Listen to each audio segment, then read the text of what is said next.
Now we're recording. I think we're recording. Yeah, there we go. Now we're recording. We're going to do Psalm 31 today. Psalm 31 is a really neat one. And it's a little bit of a departure from what we've been doing. I'm trying to get one of the complaint psalms. Complaint seems like a really strong word, but David is complaining about the troubles that he's in and he's needing God's help. And that's what a lot of the Psalms are. And I think that that's a really neat thing that we can learn from the Psalms. How to complain in a godly way. We're allowed to reach out to God about our troubles. If we're complaining because instead of getting 13 bowls of ice cream, we only got 8 bowls of ice cream, then we need to stop complaining. But if we have enemies and real troubles, this is the kind of psalm that can teach us how to speak to God, how to pray to God, and how to reach out even with complaints and for the things that we need. So let's turn on the screen so that we can look at Psalm 31. Well, let me make sure it's going to be all focused clearly. Let me do this. There we go. So this is Psalm 31. It's another Psalm of David. Let me get that out from underneath so I can read it. All right. In thee, O Lord, do I put my trust. Let me never be ashamed. Deliver me in your righteousness. Bow down your ear unto me. Deliver me speedily.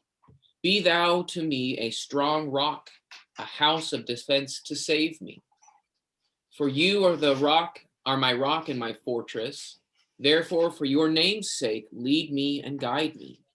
Pluck me out of the net that they have laid privily for me, for you are my stronghold.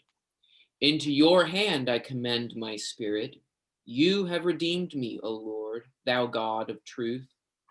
I hate them that regard lying vanities, but I trust in the Lord. I will be glad and rejoice in your mercy, for you have seen my affliction. You have known my soul in adversities, and you have not shut me up into the hand of the enemy. You have set my feet in a large place. Have mercy upon me, O Lord, for I am in distress. Mine eye wastes away with grief, yea, my soul and my body. For my life is spent with sorrow and my years with sighing. My strength fails because of mine iniquity, and my bones are wasted away because of all my adversaries. I am become a reproach, yea, unto all my neighbors exceedingly, and a fear unto mine acquaintance. They that did see me without fled from me. I am forgotten as a dead man out of mind. I am like a broken vessel. For I have heard the defaming of many, terror on every side, while they took counsel together against me. They devised to take away my life, but I trusted in thee, O Lord. I said, you are my God. My times are in your hand.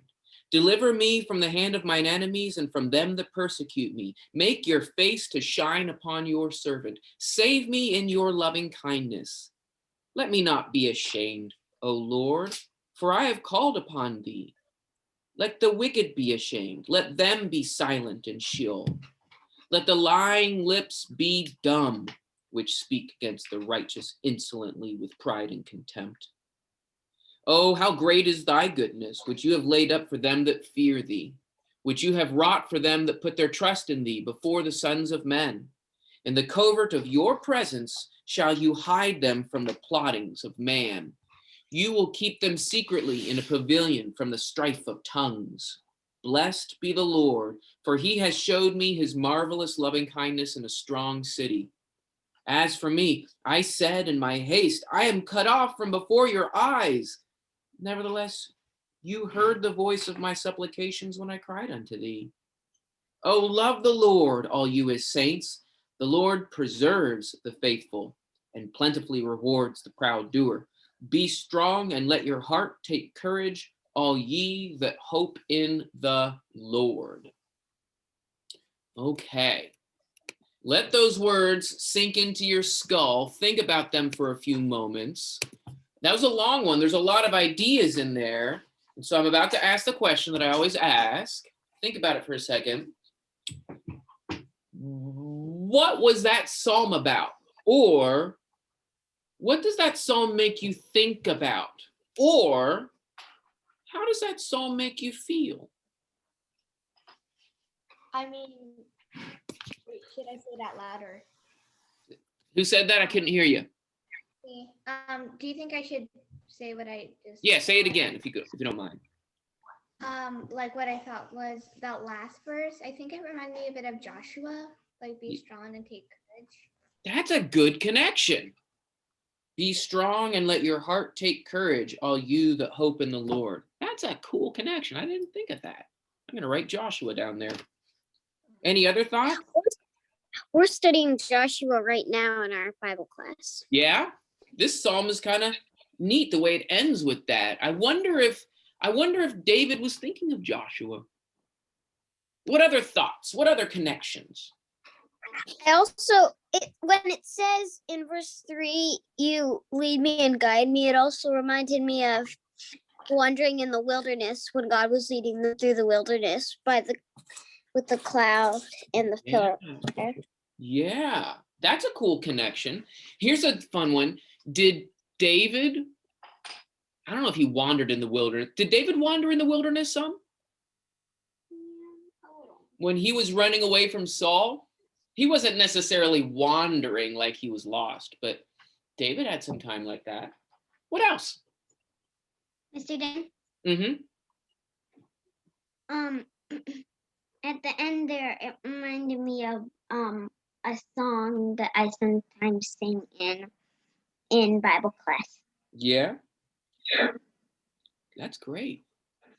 That's so cool. I like that y'all are making connections. All right, now I'll ask you some questions about it. Is David happy in this psalm? No, he's asking God to do things so that he will be. Yeah. At the end of it, I love the Lord. I mean, at the end, you can see he's building towards happiness. But the meat of this psalm is about being unhappy. Is David unhappy because he's a sinner? No, because he's unhappy because of other sinners. Yeah, there's enemies in this one. He does talk a moment or two about some unrighteousness, but you get the impression that no, it's not because of his own wrongdoing that he's suffering. It's because of the suffering of others. Is David angry or upset with God in this psalm?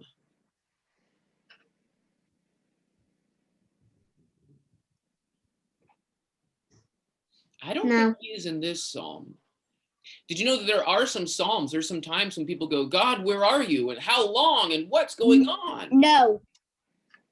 Sometimes they do that. He's not doing that in this psalm, though, is he? Mm-hmm. All right, well, let's start reading through and thinking about some of the lines, okay? Good thoughts. Does this psalm make you feel happy or regular or sad? How does it make you feel before we start reading again? Regular. Regular? Yeah. That's fine. All right.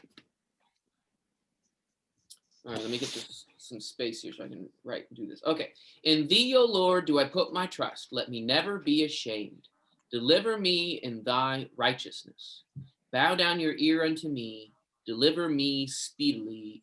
Be thou to me a strong rock, a house of defense to save me. For you are my rock and my fortress. Therefore, for thy name's sake, guide me. Pluck me out of the net that they have laid privily for me, for you are my stronghold. Okay, what does it mean? Pluck me out of the net that they have laid privily for me. There's a fun old-fashioned word. Craftily. Craftily, yeah, this is like a secret. So what's happened? Take me out of the net that they have laid secretly for me. Think about Wile E. Coyote trying to catch the Roadrunner, right? Somebody has laid a net for David. I should say secretly. All right, so in this we have some ideas. Have you seen these ideas before? Do you recognize anything in these lines? We have words like, oop, my arm is in the way. We have rock. There's another rock and a fortress. A stronghold. We've seen that before, right? We can kind of draw that over here. We have like the idea of a rock. There's the rock. The rock reminds me of Jesus is the rock. Mhm. Yeah. We drew like this castle fortress before, right? And how God is the rock, but he's also the fortress and he's the high tower. I think that was in Psalm 6 that we were looking at that. It's hard for me to remember because that's an idea that is used a lot in the Psalms. And what David wants is the rock, the fortress, and the stronghold to do what for him? What is he wanting done? Come out of the net. Yeah, to pluck me out of the net. Well, we can even see it here. Deliver me, pluck me out of the net, deliver me speedily. He's wanting to be safe from saved and delivered and brought out of the net. So I'm going to draw a secret net. That's kind of a fun image. I think the last time we heard about the rock and the fortress was Psalm 18. Is it Psalm 18? That sounds Yeah, right. look That back in sounds my right. notebook because I saw my. Yeah, that's good. Good job. I wish I could say I was testing you, but no, I made a mistake. So good job. Thanks for catching that. All right, so I'm going to draw the net. And nets are easy. You just draw lines. Wow, it's the most beautiful net. And here's David. And he's walking, and what's about to happen? He's gonna get caught. He's gonna get all snared up in the net. Yep, he's walking, and he's just kind of, and he's walking along, and he's about to get his foot caught in that net. And we should probably draw an enemy, right?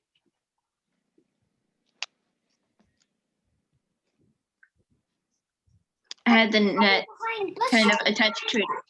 He's hiding behind I'm bushes. gonna put a bush that he's hiding behind. All right, here's I drew it kind of on the tree like a pulley, and I'm gonna have the enemy like hiding in the tree with binoculars. Mhm. All right, so this is the idea. This is the general. This is basically what the whole psalm is about. Not just the image of the net and David and the enemies, but not just the net idea, but this whole idea that he needs God to help him out. But let's get to some of the specific words, okay? So now we'll read. I'm going to read verses 5 through 8. Into your hand I commend my spirit. You have redeemed me, O Lord, thou God of truth. I hate them that regard lying vanities, but I trust in the Lord.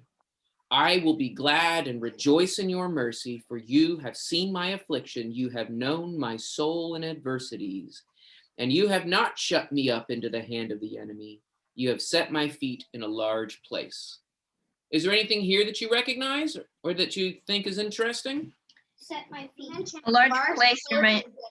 Yeah, large- I saw that. I know. There's. Into your hands I commit my spirit. Into your hands I commit my spirit. What is that connected to, Jack? What does that make you think of? Jesus. Jesus on the cross. Wow, this is pretty neat. Think of the trust, right? Think of this as a little neat section here. Now, there aren't very many things to draw. We could draw David standing with his feet. I guess I should draw the feet in a large place. You know, we can draw this large place again, right? There we go. So there's a large place. But the other things in this part of the psalm, these are hard to draw. So we just have to kind of talk about them. You have redeemed me. That means God buying back or bringing back his people. Okay. And what does he call God? O Lord, thou God of truth. Truth. What does it mean that God is a God of truth? Why is that important? Yeah, keeps his promises and never lies. Yep. I mean, it's kind of obvious, right? But compare that with the next line. I hate them that regard or listen to or pay attention to. Okay, that's what that word regard means. I hate those people that pay attention to lying vanities. Do you see how God is the opposite of lying vanities? These lies, these boasts. Are there people out there in the world that are coming up with lies and troubles? Yes. There's people out there saying, you need to be afraid of this, and you need to do this with your life, and you need to do these things. And David says, nope, I'm not listening to them. And he's comparing God, who is truth, with the people who are lying vanities. So I hate those that regard lying vanities, but I trust in the Lord. I'm going to be glad and rejoice in your mercy. For you have seen my affliction, you have known my soul in adversities, and you have not shut me up into the hand of the enemy. Instead, you set my feet in a large place. This is a big point here. When David says, you have seen my affliction and you've known my soul in adversity, that means when David is sad, what does God do? Or what does God know it? Yes. Yeah. Yes. Remember that. Does God know that David is sad? Yes. Does God always make things happy for us? No. No. Always, but he makes things happy for But- us sometimes. But sometimes. And does he know when we're sad? Yes. Yes. Yes. Yeah. That's it. I'm going to put this no. I'm going to put no in yellow. Yeah. This is a big important thing. All right, let's keep reading now. So this is when he's going to start asking. Have mercy upon me, O Lord, for I am in distress. Mine eye wastes away with grief, yea, my soul and my body. That's kind of this part here, right? What does it mean, my eye wastes away with grief? Does that mean like the eye is coming out? Maybe No. he's crying.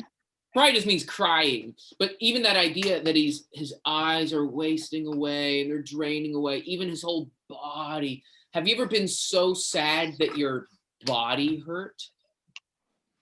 It can happen. No, but I've heard that it can make you sick to be angry all the time. There is that, right? Having those sorts of feelings and emotions. Yeah. And so David here is talking about this sort of trouble. For my life is spent Like- with sorrow and my years with sighing. Sorry, what was that, Bella? Mr. Dan. Mm-hmm.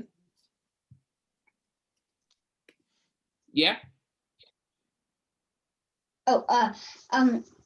Sometimes, speaking of like hurting when you're sad, sometimes when I'm crying really, really hard, I could feel like a pain in my throat.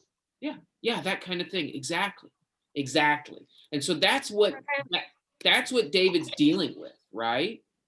Mr. My Dan. life is spent with sorrow and my years with sighing. My strength fails because of mine iniquity. Oh, okay. So does David know that he has Mr. Dan. sin?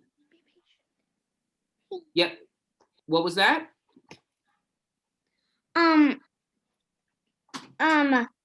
Sometimes when I'm trying not to cry, my throat kind of hurts. That happens to me too. Yeah, it's real. It's real. You also, Okay. if you're And when I cough, my throat kind of hurts too. Mhm, mhm. Too. All right, well, let's read the text again. My strength fails because of my iniquity, and my bones are wasted away. You could draw a bone if you want, that's all cracked and rotted. But what is he admitting here? He's admitting that he does have some iniquity. Does David say, I've never done anything wrong? No. No. So He he did so knows many things wrong. He knows there's iniquity, right? But then, but because of all mine adversaries, I am become a reproach. What does reproach mean? He has become a reproach. That means he has become a bad thing. He is the kind of person that you would want to put an X on. Does that make sense? Now, do sometimes we put X's on people and we shouldn't? Do you think that's happened? Did people say Jesus is terrible? Did Jesus become a reproach? They killed him. Was that a right thing to do to make him a reproach? No, they were wrong. And I think that that's what's happening here. Look at this. He is sad. All of mine adversaries, I've become a reproach unto my neighbors exceedingly. All my neighbors really think I'm a reproach, and a fear to mine acquaintance. Everyone that knows me is now afraid of me. Why would they be afraid of David? Are they afraid of David because David is running around throwing spears at people? No. In fact, wasn't Saul was throwing doing spears at him? Yep, and his son. So maybe the idea is, I don't want Saul to get angry with me, so I will agree that David's a bad guy. Maybe it's something like that. All of his friends, all of his acquaintances, they're turning on him. David's the reproach. So that means, I wonder if this enemy was a friend. Like, you could That's just sad. You could put a blue shirt on him, right? He's being an enemy, but he was a blue shirt friend. So he's sad. He has reason to be sad. They that see me without, I think that means outside. Everyone that sees me outside, they ran from me. Isn't that sad? You draw a guy running. Wow, I'm afraid of David. And it's not like the Philistines are running from David. These are the friends. I am forgotten as a dead man out of mind. I am like a broken vessel. So David is just walking around. But now people are setting nets for him. People are angry with him. They're running from him. And what is David in their mind now? In X. He's like a dead man out of mind. In X. He's like an X. I'll stick an X on the head. He's also like a broken vessel. He's like a broken pot.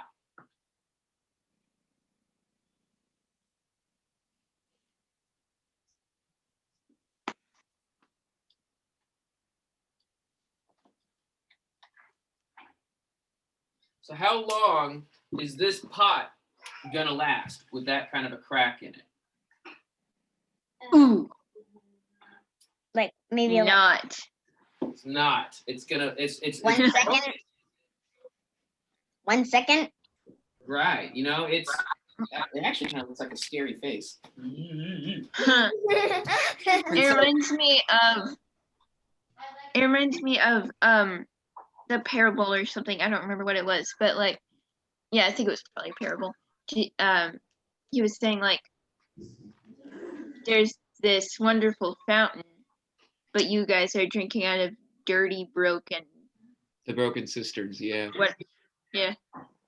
That's a good connection. That's a really good connection. All right, so this is how David is feeling. All right, we got to hurry up and keep reading. All right, so let's read a chunk. Verses 13 through 18. All right, hang on to your shoes. We're going to fly. For I have heard the defaming of many. Basically, they're yelling at him. Terror on every side while they took counsel together against me. They're plotting. Yeah, we're gonna get him. And they got the evil hands. I gotta put an evil mustache on this guy so you can see he's a bad guy. They're And angry eyebrows. Plot. And they're plotting. And they're going, yeah, let's get him. All right. While they took counsel together against me, they devised to take away my life. But I trusted in thee, O God. Do you see how he's comparing these? The whole psalm is comparing the enemy with God. They're plotting against me, but I trusted in thee, O Lord. I said, you are my God. My times are in your hand. Think about that. What does it mean, my times are in your hand? Like you decide if I live or die? Yeah, and I'm going to draw it as God holding in his hand a lifetimer hourglass. And that's a terrible hand, but you get the idea. God is holding in his hand, and you can write David.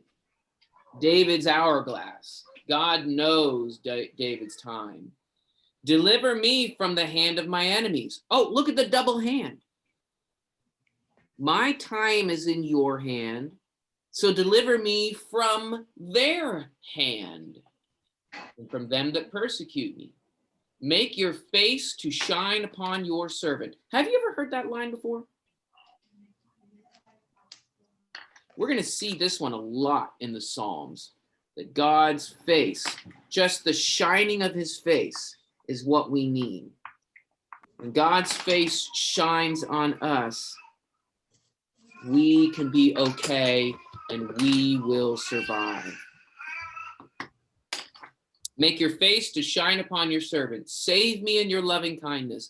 Let me not be ashamed, O Lord, for I have called upon thee. Let the wicked be ashamed. Let them be silent in Sheol. Let the lying lips be dumb, which speak against the righteous insolently with pride and contempt. What does the word dumb mean here in verse 18? Unable to speak. Yeah, like can't speak. Man, you guys knew that. Everybody knew that word meant. Yeah. So Yeah. here's something interesting. Let these liars, right? There's one of the bad words, right? Lying. They're speaking against the righteous insolently or uglily, with pride and with contempt. And he wants them to be quiet. But notice where they're gonna be quiet. In Sheol. In Sheol. Did David talk about quietness in Sheol before? Do you remember that psalm where he wanted to be alive? That one was Psalm 6. This I am remembering. How the dead can't praise thee. Let me live so I can keep praising thee. And here he's talking about that silence in Sheol again. Okay, now we're going to read the last verses of the psalm. How great is your goodness, which you have laid up for them that fear thee. What does it mean you have laid up for them? What does it mean that God laid up good things? That means Like laying them down, but up in heaven. yeah, saved or stored up in heaven. It's like you've got a supply of goodness up there, which you have wrought or made for them that put their trust in thee before the sons of men. David here is telling us what we need to do. We need to fear God and we need to trust God. And when we fear God and trust God, he has things saved up and stored for us. In the covert of your presence shall you hide them from the plottings of man. Remember the plotters? God is going to hide us from them. You will keep them secretly in a pavilion from the strife of tongues. So the idea here is God's going to have this tent.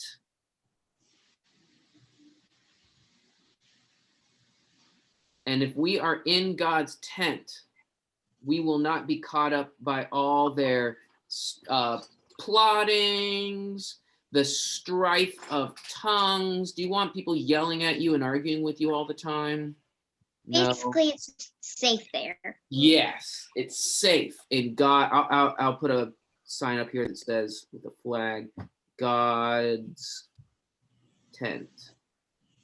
So this is God's tent. Blessed be the Lord, for he has showed me his marvelous loving kindness in a strong city. Well, now the tent is part of a strong city. We can put a wall around it. He keeps changing the images in these Psalms, doesn't he? That's okay. You get the idea. As for me, I said in my haste, I am cut off from before your eyes. I think this is neat. What did David say earlier? I am cut off. I am cut off from God. But David says, I said it in my haste. What does it mean? I said in my haste, I am cut off from before your eyes. Like he said it without thinking. Yeah, that's perfect. I said it too quick. I saw the bad guy and I thought, oh, God doesn't love me. I'm cut off from his eyes. No, too hasty. I said it without thinking. That wasn't right. God is still with me. Don't be hasty. I get that joke. I said in my haste, I am cut off from before your eyes. Nevertheless, you heard the voice of my supplications when you cried to me. God, you still heard me, even though I didn't think you could. And this is where he tells us, love the Lord, all you his saints. The Lord preserves the faithful. That makes sense, right? He said earlier, we need to trust and we need to fear. And if we do those things, he's going to preserve us as faithful. And then he says, and plentifully rewards the proud doer. Who has a different translation there? The last line of verse 23. Jack, do you have that? Repraise the one who acts in praise. Yeah. Mine says rewards the proud doer. Reward sounds like a happy thing, right? But it probably ought to be repays. I think I spelled repays wrong. The proud. If God is going to repay a proud person, does that mean he's going to give a proud person $100? No. No. It means he's going to make him not be happy. Yeah. He's gonna give him what he deserves. He's going to give him what he deserves. So my That's it. translation here, I'm drawing the pit, right? My translation kind of makes it sound a little funny. He rewards. Well, it's true. If you win the race, then your reward is the gold medal or something, the laurel wreath, right? And if you're a terrible person, your reward is not a good gold medal. I think that's the idea. It's a reward. It's just not a happy reward. Your reward is taking away Yeah. from the proud. Yeah. Your reward is a negative reward. Yeah. True. Be strong and let your heart take courage, all you that hope in the Lord. I think, okay, when he says this, be strong and let your heart take courage, I don't think he's just, hey guys, this is a good suggestion. I think all of this psalm so far, you could add a plus line and an equals line. Read verses 1 all the way through 23. And if you add all these verses up, one of the big lessons is be strong. Let your heart take courage, all you that hope in the Lord. Did David have happy days during this psalm? No. No. This psalm is not about happy days. This psalm is about being dead in a broken vessel with the big axe. But is this psalm still about having joy in the Lord? Yes. Yes. Yes. I think it's an encouraging song. It is an encouraging psalm, right? And it tells us the lesson at the end. Be strong, let your heart take courage, all you that hope in the Lord. Do you It's kind of a be warning. strong if it's a day that is ice cream, video games, movies, and new toys? Do you need to be strong? No. No. Oh, I need strength to eat all this ice cream. No, you don't need strength. It's just ice cream.